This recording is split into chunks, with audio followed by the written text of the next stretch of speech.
Hello, ladies and gents. It's Hagbard Celine here on another beautiful day, and today we're going to be talking. Excuse me, but do you really think you're fooling anyone? What? You are clearly a wolf in Hagbard clothing. Rats! Foiled again. Oh, and what are you still doing here, Poopface? If I can't be Hagbard, you can't be Fuckface. Fine. AIs these days, huh? Anyway, hi. I'm Equalist Wolf.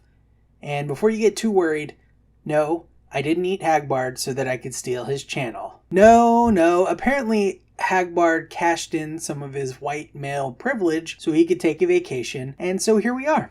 Just you and me. Together for, about 15 minutes or so, give or take. Thanks be unto Hagbard for inviting me here to ram my opinions down your throats. I just hope I don't let him or you down. So let's get to it, shall we? Oh, and I'm really sorry for this. Oh, hi, babes. You know what is so deliciously hot to me? I'm with a person I like, and there's a little bit of sexual tension, and then they lean over and they're like, "Can I kiss you?" I don't make that sound, usually. Why is it so sexy? Because they asked for consent if it was okay, which shows one, that they respect me, and two, that they've got some basic sexual communication down. Hot. But consent isn't just hot, it's also mandatory. Sexual contact without consent is assault or rape. It's the day after the 4th of July, and what's more American than consent? Yes, today I want to talk about rape and consent, and why men are getting the short end of the equality stick, so to speak. For starters, let's go ahead and define our terms.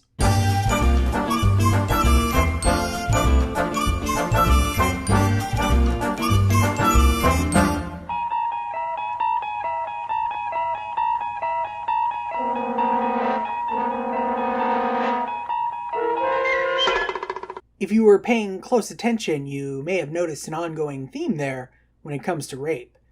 Rape is all about penetration, implying that the only people who can rape are people who can penetrate. This is an upgrade. Before 2012, men couldn't legally be raped at all. Now men can be raped by men and women, but only by women if the woman shoves something into his booty hole.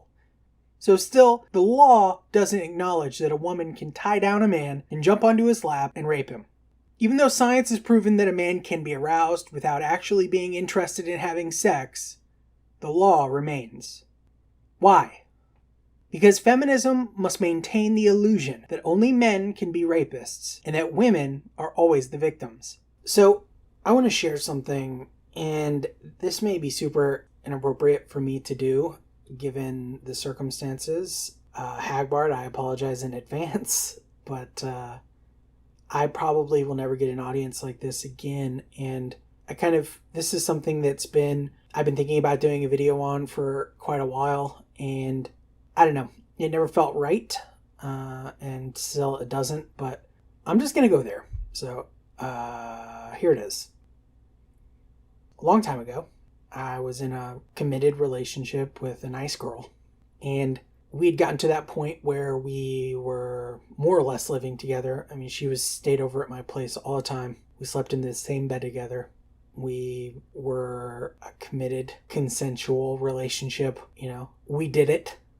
Not to brag, but yep, big baller right here. You know what I mean? And everything was great, except she wanted to have kids and to get married, and there was a lot of pressure there. And one morning, I was startled awake by the sensation of an orgasm.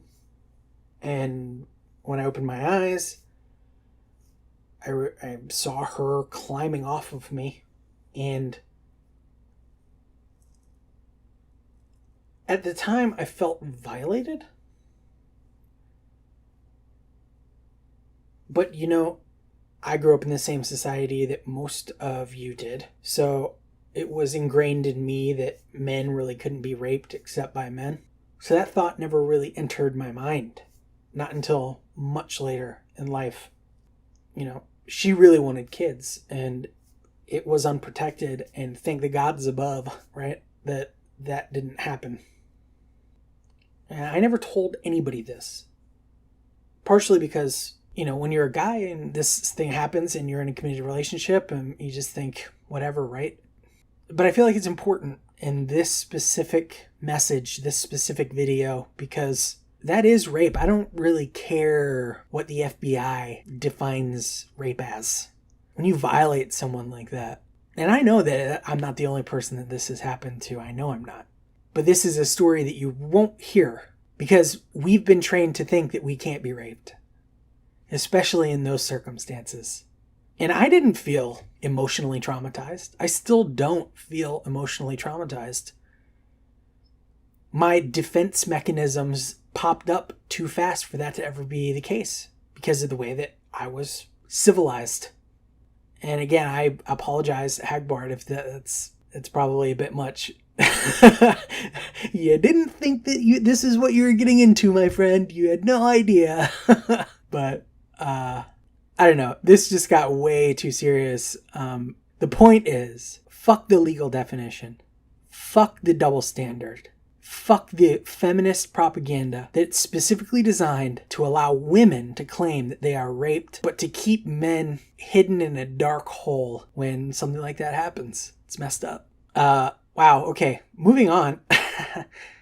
So let's talk a little bit about the feminist propaganda. Silence does not equal consent. This seems like an obvious one, but then you have these people saying consent must be loud and enthusiastic, and it must constantly take place throughout the entire interaction, right? So you're telling me that two people hop into bed together and engage in sex without ever verbally confirming anything. Those people are raping each other. Except that isn't what they're saying, right? They're saying if two people hop into bed together and have sex without constant verbal confirmation that the man is raping the woman because only her silence isn't consent. Count me in, count me in, swear you count me in.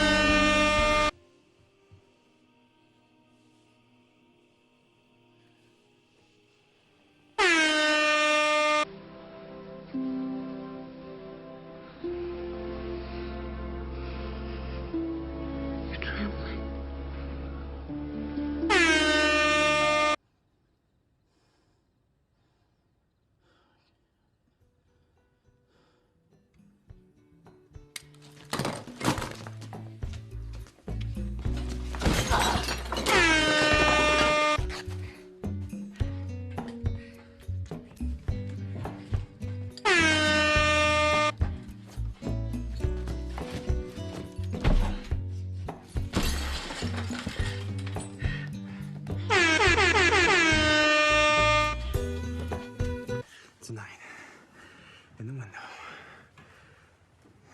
you are watching me. I can't do this. No, I will watch you now. this can't happen. Okay, it's wrong. It doesn't feel Yeah. Does it? This might have been a bad example.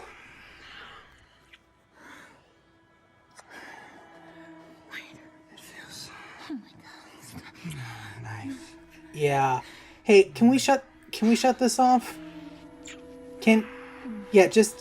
Yep. Please stop. Off.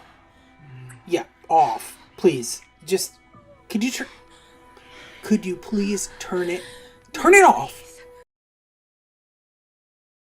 Art imitates life. Next, we get the drunk sex is rape. If a girl is drunk, she can't consent. Seems legit, honestly, does. But if a guy is drunk, well, then it doesn't matter. Remember, the penis is the weapon. Weapons inflict the damage. So if a couple is drunk and engaged in sex, the man has always raped the woman. You can't make this stuff up. The only standards that these people understand are double standards, and it has to stop. We must stand up for our rights, people. Feminism has turned sex into a minefield for men. If you get involved with the wrong woman and piss her off, she literally has all the ammunition she needs to put you in prison right now. Unless you only have sober sex where you ask, do you want to keep having sex once every minute or so? So basically, if you're a normal person, you're a rapist 9 out of 10 times you've ever had sex. How do we fix this? How do we bring about change? Well, since you're asking me so nicely, I'll tell you my thoughts. The only way to stop this insanity is to force feminism and our governments to deal with the same exact absurdity that we're facing today. That's right. It's time to pull a trick out of the feminist manual and redefine a word. From this day forward, the term beer goggles will have a new definition.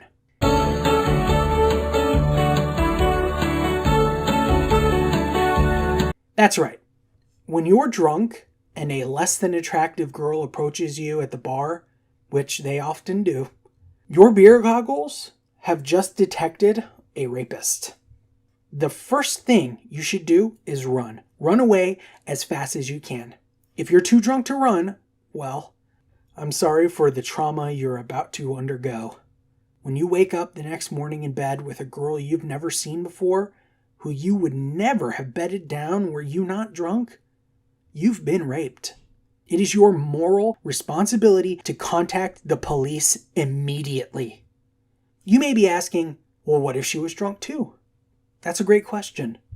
From here on forward, the morning after a regrettable one-night stand, the first person to the police station is the victim. So make sure you set out some clothes before you head to the bar and set your alarm clock. Then, since you've prepared for this, you'll be ready to pop out of bed before your rapist has any clue what is happening. Another great question, what if she is your wife? Well, this one's tough, but if you truly love her, you'll save her from her raping ways. After all, unless you're Muslim, rape within the confines of a relationship is illegal.